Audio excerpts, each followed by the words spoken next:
একদা আল্লাহর নবী হজরতে ইব্রাহিম আলাইহিস সালাতু ওয়াস সালাম তিনি রাত্রিবেলায় ঘুমিয়েছিলেন। তখন তিনি স্বপ্নে দেখতে পেলেন একটি সাদা পোশাকওয়ালা ব্যক্তি তাকে বলতেছিল, হে ইব্রাহিম, তুমি কোরবানি করো। তখন ইব্রাহিম আলাইহিস সালাতু ওয়াস সালাম যখন তার ঘুম ভেঙে যায়, তখন তিনি আশ্চর্য হয়ে গেলেন, হতভম্ব হয়ে গেলেন। আমি স্বপ্নে এ কি দেখলাম? তখন ইব্রাহিম আলাইহিস সালাতু ওয়াস সালাম সকালবেলায় ঘুম থেকে উঠে 100 উট তিনি কোরবানি করে দিলেন।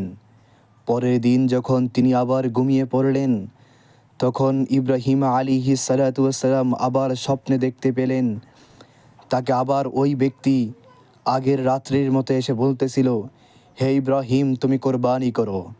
হজরত ইব্রাহিম আলাইহিস সালাতু ওয়াস সালাম তখন তিনি আবার আশ্চর্য হয়ে গেলেন, অবাক হয়ে গেলেন, একটু ভয় পেলেন।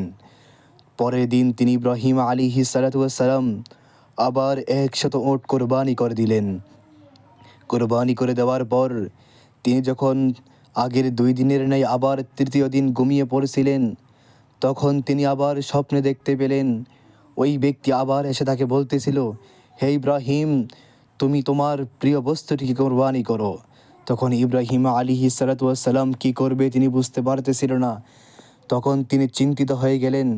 তিনি চিন্তা করে দেখলেন, আমার সবচাইতে প্রিয় বস্তু হলো আমার সন্তান ইসমাঈল। তখন তিনি ভাবতে লাগলেন, আমি ৮৬ বছর বয়সে আল্লাহ পাক রব্বুল আলামিন আমাকে এই সন্তান দান করেছেন। আমার কাছে সবচাইতে প্রিয় বস্তু হলো আমার সন্তান ইসমাঈল।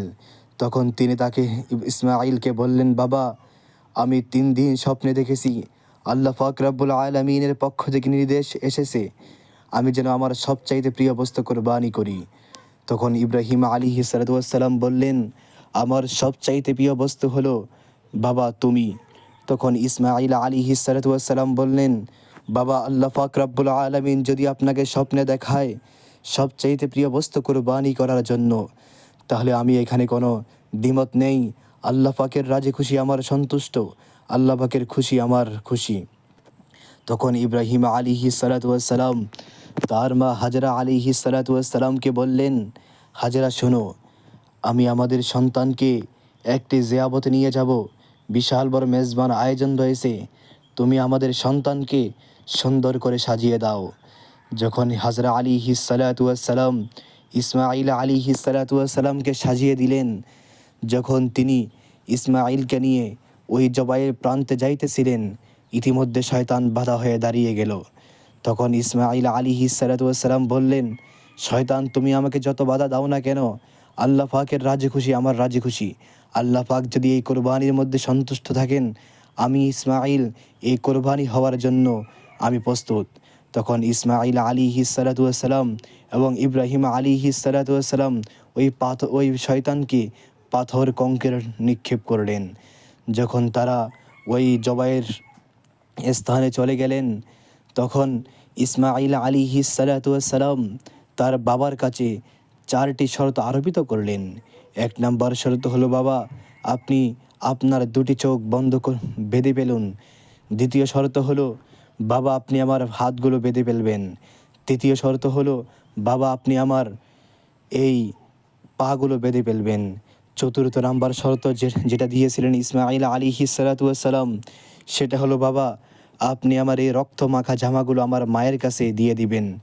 তখন ইব্রাহিম আলাইহিস সালাতু ওয়াস সালাম তার সন্তানকে বলল, বাবা, প্রথম নাম্বার শর্ত তুমি দিলা আমার চোখ 2টা বাঁধার জন্য, এই শর্ত তুমি কেন দিলা? তখন ইসমাঈল আলাইহিস সালাতু ওয়াস সালাম বললেন, আপনি যখন আমাকে জবাই করবেন, তখন আপনি যখন আমার চেহারার দিকে তাকাবেন, আপনার মায়ে লেগে যেতে পারে, আপনি আমাকে জবাই করতে পারবেন না। এই জন্য যখন আপনি আপনার 2টি চোখ বাঁধবেন, তখন আর কোনো মায়া লাগবে না। 2 নাম্বার শর্ত এই কারণে দিয়েছি, আপনি যখন আমাকে জবাই করবেন, মৃত্যুর যন্ত্রণা এত কঠিন, যদি আমার হাতগুলো নাড়াচাড়া করি, যদি আপনার গায়ের মধ্যে জোরে লেগে যায়, আপনি আল্লাহর খলিল, এটা বেয়াদবি হবে। তৃতীয় শর্ত হলো, আপনি আমার পা 2টো বেঁধে ফেলবেন, যখন মৃত্যুর যন্ত্রণায় আমি ছটপট করব, আমার পাগুলো আমি নাড়াচাড়া করব, আপনার গায়ের মধ্যে লেগে যেতে পারে। আপনি আল্লাহর খলিল, আমার এটা বেয়াদবি হবে। চতুর্থ নাম্বার শর্ত হলো আমার রক্ত মাখা জামাগুলো আমার মায়ের কাছে পৌঁছে দিবেন, কারণ এই জামাগুলো নিয়ে কাল কিয়ামতের ময়দানে মহাশরে আল্লাহ পাক রব্বুল আলামিনের দরবারে আমার মা উপস্থিত হবে, হাজির হবে।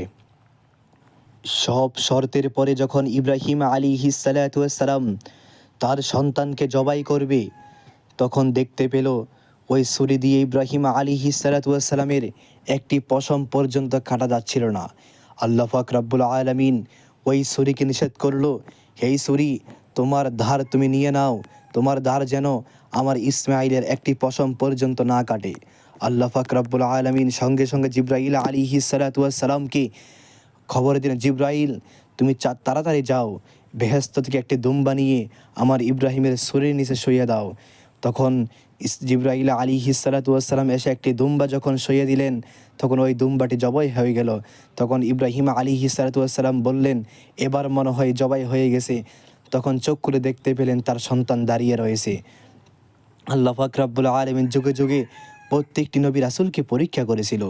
যদি ওই দিন ইসমাঈল আলাইহিস সালাতু ওয়াস সালাম কোরবানি হয়ে যেত, তাহলে পৃথিবীর মধ্যে কোনো মানুষ থাকতো না, প্রত্যেকটি মানুষকে কোরবানি দেওয়া ওয়াজিব হয়ে যেত।